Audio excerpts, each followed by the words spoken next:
Hi friends, A K ಕಿಚನ್ಗೆ ಸ್ವಾಗತ. ಇವತ್ತು ನಾನು ತುಂಬ ಸುಲಭವಾದ ಕುಚ್ಚಲಕ್ಕಿಯ ಲಡ್ಡು ಹೇಗೆ ಮಾಡುವುದಂತ ತೋರಿಸ್ತೇನೆ. ಇದು ಮಾಡಲಿಕ್ಕೆ ನಾನು 3 ಕಪ್ನಷ್ಟು ಕುಚ್ಚಲಕ್ಕಿಯನ್ನು ಚೆನ್ನಾಗಿ ತೊಳೆದು ಒಣಗಿಸಿಕೊಂಡು ಫ್ರೈ ಮಾಡ್ತಾ ಇದ್ದೇನೆ. ಇದು ಒಳ್ಳೆ ಕ್ರಿಸ್ಪ್ ಆಗುವ ತನಕ ಫ್ರೈ ಮಾಡಿಕೊಳ್ಬೇಕು. ಇದನ್ನು ಬೆಳ್ತಿಗೆ ಅಕ್ಕಿಯಲ್ಲಿ ಕೂಡ ಮಾಡಿಕೊಳ್ಳಬಹುದು, ಆದರೆ ಕುಚ್ಚಲಕ್ಕಿಯಲ್ಲಿ ಮಾಡಿದರೆ ಒಂದು ಟೇಸ್ಟೇ ಬೇರೆ. ಇದೀಗ ಈ ರೀತಿ ಸ್ಪ್ಲಟರ್ ಆಗಲಿಕ್ಕೆ ಸ್ಟಾರ್ಟ್ ಆಗ್ತದೆ.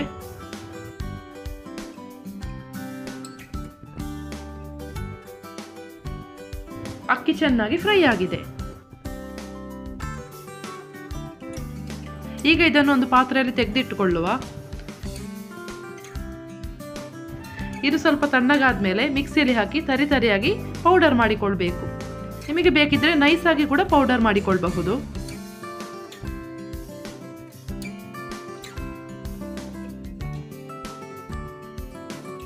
ಈಗ ಒಂದು ಬಾಣಲೆಯಲ್ಲಿ 3 ಕಪ್ನಷ್ಟು ಬೆಲ್ಲವನ್ನು ತೆಕ್ಕೊಳ್ತಾ ಇದ್ದೇನೆ.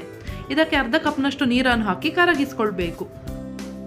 3 ಕಪ್ನಷ್ಟು ಅಕ್ಕಿಗೆ 3 ಕಪ್ನಷ್ಟು ಬೆಲ್ಲ ತೆಕ್ಕೊಂಡಿದ್ದೇನೆ. ನಿಮ್ಮ ಟೇಸ್ಟ್ಗೆ ಅನುಸಾರವಾಗಿ ಬೆಲ್ಲದ ಕ್ವಾಂಟಿಟಿ ಚೇಂಜ್ ಮಾಡಿಕೊಳ್ಳಬಹುದು. ಬೆಲ್ಲ ಪೂರ್ತಿಯಾಗಿ ಕರಗಬೇಕು.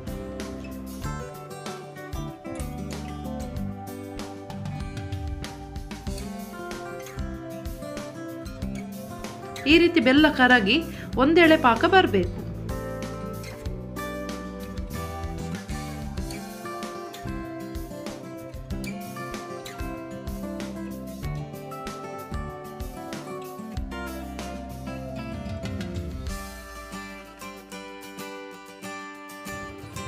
ಈಗ ಒಂದೆಳೆ ಪಾಕ ಬಂದಿದೆ. ಈಗ ಇದಕ್ಕೆ ಒಂದು ತೆಂಗಿನಕಾಯಿಯ ತುರಿಯನ್ನು ಹಾಕ್ತಾ ಇದ್ದೇನೆ. ತೆಂಗಿನ ತುರಿಯನ್ನು ಹಾಕಿದ ಮೇಲೆ 2 ನಿಮಿಷ ಈ ರೀತಿ ಮಿಕ್ಸ್ ಮಾಡಿಕೊಂಡು ಕುದಿ ಬಂದಾಗ ಆಫ್ ಮಾಡಿಕೊಳ್ಳಬಹುದು.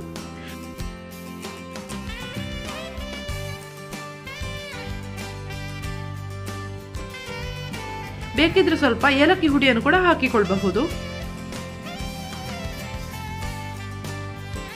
ಫ್ಲೇಮ್ ಆಫ್ ಮಾಡಿದ ಮೇಲೆ ಆಗಲೇ ಹುಡಿ ಮಾಡಿ ಇಟ್ಟುಕೊಂಡಂತಹ ಅಕ್ಕಿಯನ್ನು ಹಾಕಿಕೊಳ್ಬೇಕು.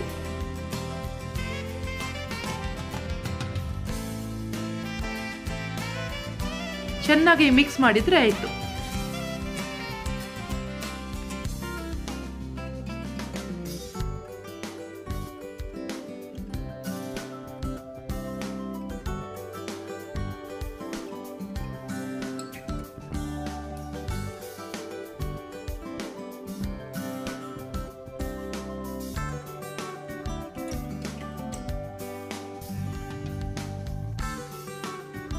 ಇದು ಬಿಸಿಯಾರಿ ಸ್ವಲ್ಪ ಉಂಡೆ ಕಟ್ಟುವ ಹದಕ್ಕೆ ಬಂದಾಗ ಈ ರೀತಿ ಉಂಡೆಗಳನ್ನು ಮಾಡಿಕೊಳ್ಳಬಹುದು.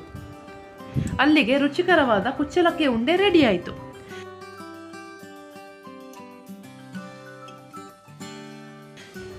ಈ ಸುಲಭವಾದ ರೆಸಿಪಿಯನ್ನು ನೀವು ಕೂಡ ಒಮ್ಮೆ ಟ್ರೈ ಮಾಡಿ ನೋಡಿ.